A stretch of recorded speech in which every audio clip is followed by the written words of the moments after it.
Tritt für mich ein, so wie ich für dich eingetreten bin. Britain was the only country against Hitler. We shall never surrender! Hello, friends. In July 1940, on a map, Europe looked like this. Germany's dictator Adolf Hitler occupied nearly all surrounding countries. Austria, Poland, Norway, Belgium, Denmark, France, all these countries were invaded by Hitler. In Italy in the south, another dictator was ruling. Mussolini. He had formed an alliance with Hitler. They were colluding together.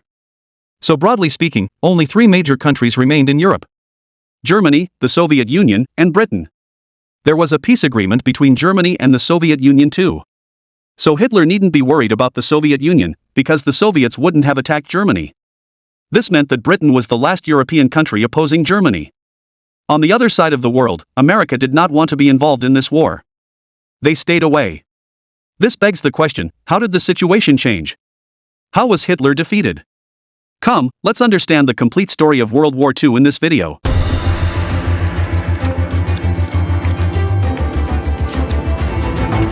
Hitler believed that since the fighting was over, Winston Churchill would want to sign a peace treaty with Hitler.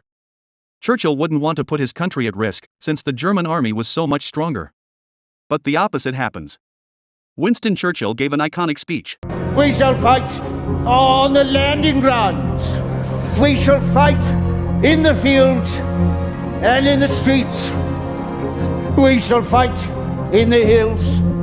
We shall never surrender!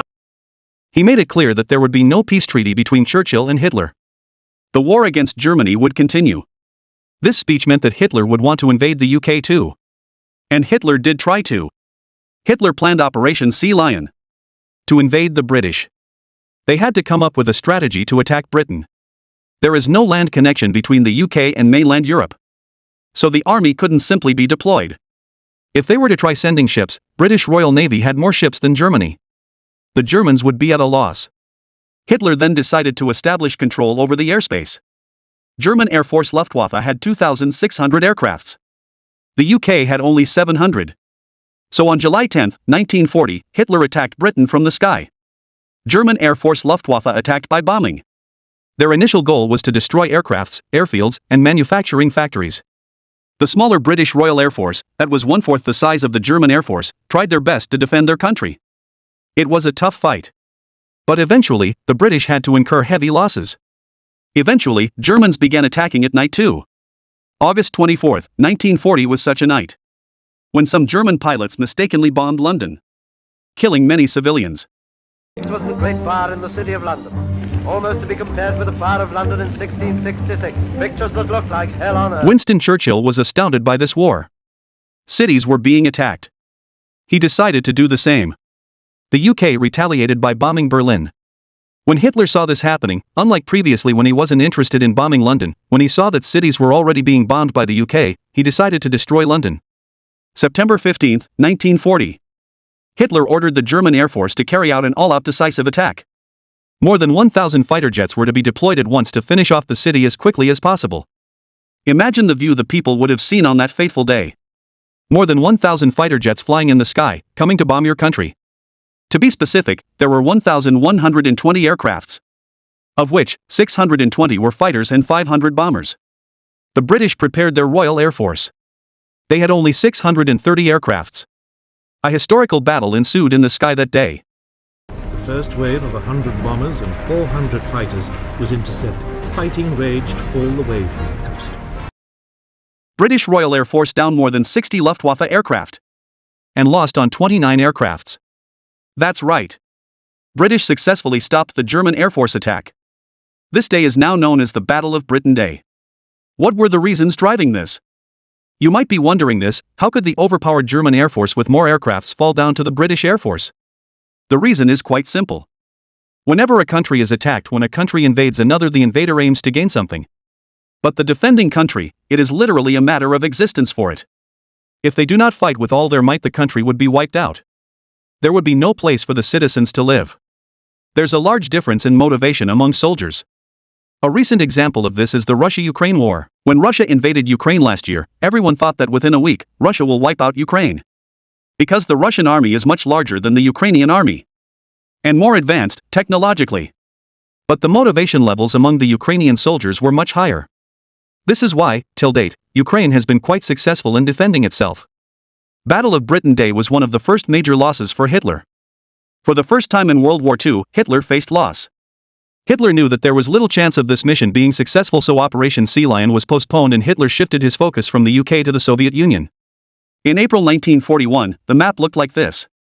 Hungary, Romania, and Bulgaria in Eastern Europe had formed an alliance with Germany. They were a part of the Axis powers.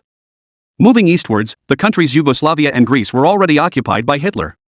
Actually, Italian dictator Mussolini was busy occupying Libya and Greece, but the British presence in the Mediterranean Sea was more influential. The Italian forces could not deal with it alone. So to defeat the British forces, Hitler sent some German troops to Libya to help the Italians fight. With this, Yugoslavia and Greece were also occupied. Interestingly, Hitler wasn't very interested in invading Britain. Hitler wanted to sign a peace treaty with Britain. Instead, he wanted to focus on the Soviet Union and to defeat it so that Britain could be scared into signing the peace treaty. But why did he want to invade the Soviet Union when there was a peace treaty already? The real reason behind this was Hitler's ideology. He despised communists. Additionally, he believed that only if a country as large as the Soviet Union was captured, could Germany become the #1 superpower in the world. Because Germany would then control so much land. Basically, Hitler was suffering from megalomania. He believed that he was the ruler of the world. He was driven crazy with power. He believed that he could achieve everything, that he could rule over the entire world. But attacking the Soviet Union was a major mistake for Hitler. In fact, this became a turning point in World War II. Hitler's plan was simple. The way he invaded France, he wanted to invade the Soviet Union similarly. By dividing the German forces into 3 parts. The first group would travel across the Baltic region towards Leningrad, the city where Stalin resided. The second group would attack Moscow. And the third group would attack from the south, traveling through Ukraine. This operation began on June 22, 1941. The army of the Soviet Union was much larger than Germans. They had 20,000 tanks. And the Germans had only 6,000 tanks. But there was a major difference. The German technology was much better than the Soviets. This is why Hitler still had the upper hand in this war. To protect itself, the Soviet Union joined hands with Britain and became a part of the Allied powers. Mr. Molotov signed for the Soviet this vitally important undertaking on the part of both countries to fight Hitlerite Germany till victory is won. Neither country to negotiate or conclude a separate peace. They formed a plan together to send supplies to the Soviet Union army. They decided on a route through Iran. But the problem was that the Iranian government favored Hitler. This is why the UK and the Soviet Union invaded Iran together. This wasn't very beneficial, because Hitler's blitzkrieg strategy helped the Germans invade 100 kilometers within 2 days and occupy a large amount of Soviet Union territory. Within some weeks, they had proceeded so much that they were only 300 kilometers away from Moscow. By this point in time, Hitler and his military commanders had some disagreements. Due to this, the next German advance was delayed till October. It started getting colder. The cold season gave the advantage to the Soviets. They were accustomed to fighting in the cold. On the other side with Japan, the Soviet Union found their second advantage there. Japan and the Soviets had signed a non-aggression treaty. This meant that the Soviet army troops stationed at the eastern border fighting with Japan, they could return to the west and fight Germany to defend their country. In December 1941, another twist came to our story. Suddenly, Japan attacked USA's Pearl Harbor base. Without any provocation. Have witnessed this morning the distant view the Battle of Pearl Harbor. More than 2,300 American troops were killed. Till this point in time, America did not want to be involved in World War II. Whatever was happening in Europe till now, America watched it from afar but didn't want to be involved in it. They had enough in World War I. So America stayed out of World War II. But after the bombing of Pearl Harbor, America had had enough. At this point, America officially declared war against Japan and entered World War II. I ask that the Congress declare a state of war has existed between the United States and the Japanese Empire. America entered the alliance with the Allied forces. It included major countries like the UK, the Soviet Union, and China. America took a few months to prepare for the war before entering into it. Till then, by early 1942, countries like Thailand and Cambodia were already invaded and occupied by Japan. By mid-1942, Hitler decided to focus on the southern Soviet Union, on their supply chain from Iran. They decided to disrupt that. And so a devastating battle ensued in the city of Stalingrad. The Soviet Union army could successfully defend itself against the German army. In the Battle of Midway, the Japanese carrier fleet, the mightiest in existence, was utterly destroyed. Japan, at the height of her military power, lost not only a major naval engagement, but in a single day doomed the Japanese Empire to ruin and defeat. By the end of 1942, the British Army successfully drove out German and Italian forces from Egypt. The Battle of Stalingrad continued for a long while. November 1942, winter months once again. It became increasingly difficult for the German army to fight. At one point, in Stalingrad, the German army had almost won over total control. But the Soviets continued fighting till the very end. The Battle of Stalingrad was the deadliest battle during World War II. Finally, the Soviet soldiers were successful. Nearly 300,000 German troops present in Stalingrad were surrounded by Soviet soldiers. These soldiers surrendered in February 1943. The heroic defense of Stalingrad. The Soviet army turning the Nazi six-month assault into the most ghastly military disaster in German history. Hands held high, the beaten Nazis pour from house after house in abject surrender. This was the biggest turning point in World War II. Some months later, in July 1943, the Italian citizens threw out dictator Mussolini. Literally. The anti-fascist movement emerged among the Italian masses. The civilians were fed up with their circumstances and so they revolted against their dictator. Mussolini was executed by Italian partisans living in villages. Partisans are the civilians who take up arms to fight for some cause. Bombastic Mussolini, the sawdust Caesar, comes to his end in the gutter, fitting climax to a life of treachery and double-cross. He led his country to ruin when he threw his lot in with Hitler. A new government was formed in Italy. And this new government decided to stop fighting the Allied forces. Steadily, the confidence among the Allied countries was rising that they could actually defeat Hitler. In November 1943, Stalin, Roosevelt, and Churchill met in Tehran to discuss how World War II could be ended. June 6, 1944, another historical day, known as the D-Day. On this day, the Allied forces began a terrifying operation to land on the battlefields. More than 150,000 British, American, and Canadian soldiers landed on Normandy beaches in France. They were to fight the German army on land to free France. After the Dunkirk evacuation some years ago, this was the first time that the British army was on the ground to fight the German army. This was a dangerous situation for Hitler. Hitler had directed his army to focus on the Soviet Union. There they were facing losses due to the cold. They couldn't defeat the Soviet Union completely. And now they were being attacked from the Western Front as well. So Hitler decided that it was better to withdraw the army from the Eastern Front, and to focus the counterattack on the Allied forces moving in from the West. As soon as Hitler withdrew his army from the Soviet Union, there was a major counterattack from the Soviets. Within 2 months, the Soviets regained around 600 kilometers of territory from Germany. Poland, Czechoslovakia, Hungary, and Romania were under the occupation of the Soviet army. On the other side, the Allied forces landed in southern France too. One after another, countries were being liberated.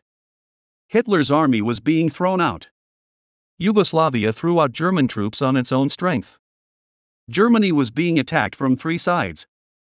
Hitler planned his last major offensive, the Battle of Bulge. Reserves of men and material had been hoarded for the day of counterattack.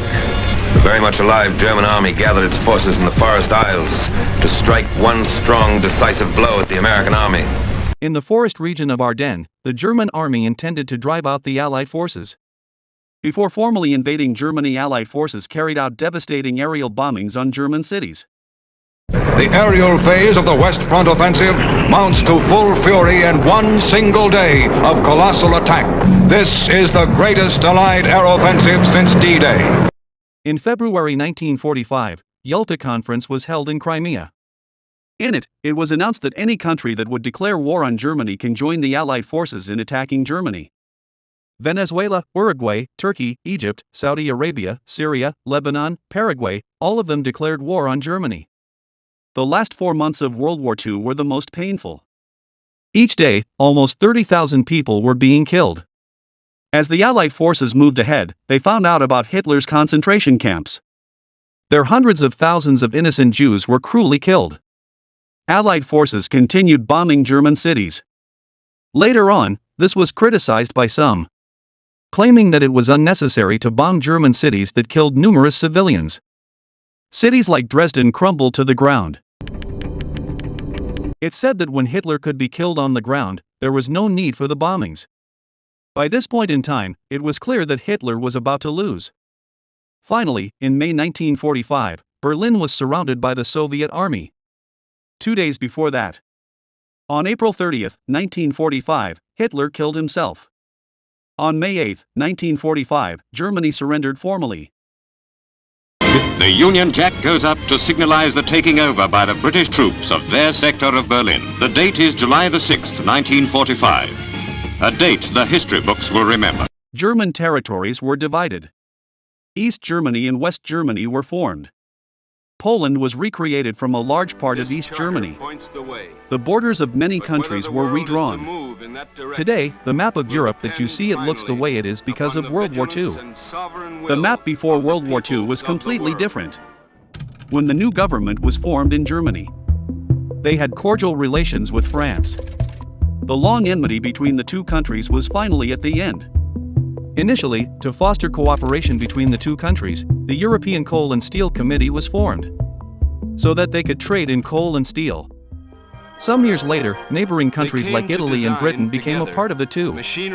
Trading was taken to the next step, and eventually in 2000, European Union was formed, an organization that has erased borders between European countries, thanks to which, till today, there has been no other war like World War II. In October 1945, the United Nations was established to ensure that there are no more world wars. They have made a beginning, a brave beginning that can build a mighty structure for peace. Out of a world of agony and total war has come a charter that must mark a turning point in human history. A new way lies ahead.